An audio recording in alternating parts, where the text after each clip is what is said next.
মতিরাক্ষকে দিয়েছে ওই পদ্ম বনে। তৃতীয় পুত্র পদ সঙ্গমে আছে সূর্যের রথ চক্রে। বাকি রয়েছে আমার এখনো একটি পুত্র, কুমার উত্তর, কনিষ্ঠ পুত্র। তাকে রেখে যাব ওই পর্বত গুহায়। কোথায় কোথায় গ্রহগিরি পর্বতরাজ? কে তুমি ভক্ত? আমি মৎস্যাধিপতি বিরাট ভূপাল। কিসের জন্য আমার মৎস্যাধিপতি বিরাট ভূপাল? বড় দিয়া সুলভ কুশল বারতা, শীতলার সঙ্গে করিয়া বিবাদ। রাজ্যবর হইয়াছে শ্মশান, বংশে রইয়াছে মোহ চারিটি নন্দন।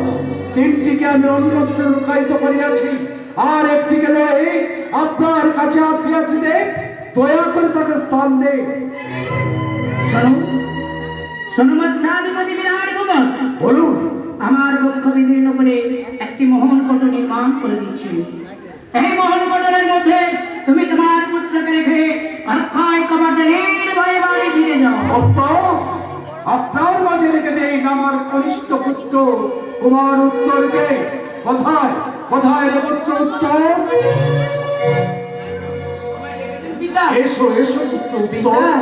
দেখো উত্তর, তুমি কিছুদিনের জন্য ওই পর্বত গুহায় লুকিয়ে থাকো বাবা।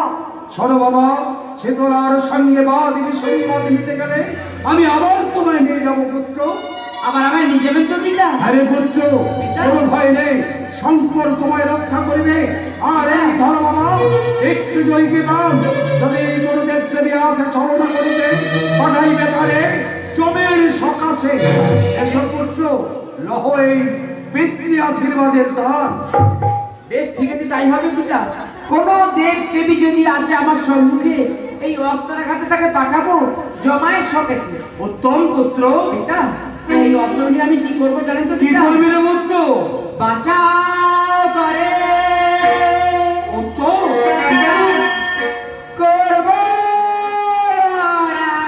উত্তম পিতা, ভাঙবো কারাগার।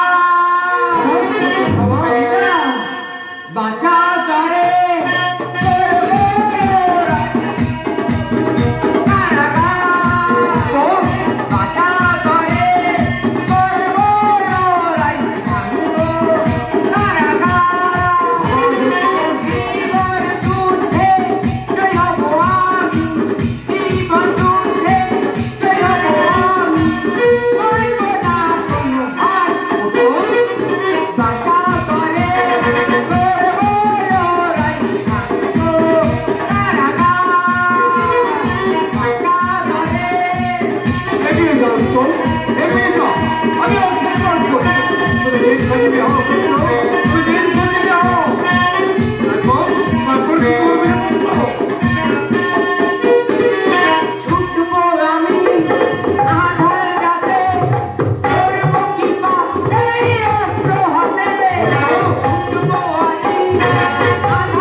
আশীর্বাদ করি তোকে, তুই দীর্ঘজীবী হও পুত্র, দীর্ঘজীবী হও।